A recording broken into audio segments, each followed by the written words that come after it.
Before you start your bike ride, you need to do an ABC Quick Check.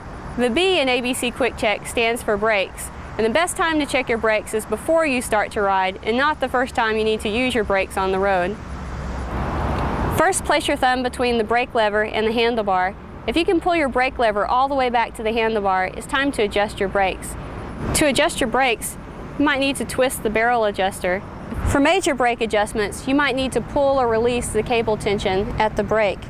We also need to inspect our brake pads. Our brake pads need to have more than 1/4 of an inch of brake pad left. If you don't have 1/4 of an inch, it's time to go to the bike store and get some new brake pads. We also want to make sure the brake pads line up on the rim of our wheel. We don't want our brake pads below the rim of the wheel, or they might interrupt our spoke movement, and we don't want them rubbing on the sidewall of our tires, which may cause a flat. While I'm making sure my brakes work, let me show you how to brake properly. If you have a bike like mine, you need to use both of your brakes when you stop. If you only use your rear brake, which is usually on the right, you might not stop in time. And if you use only your front brake, which is a pretty powerful brake, all of your weight kind of moves toward the front of the bike, and the bike and the rider will actually tip over, and it's a pretty serious fall.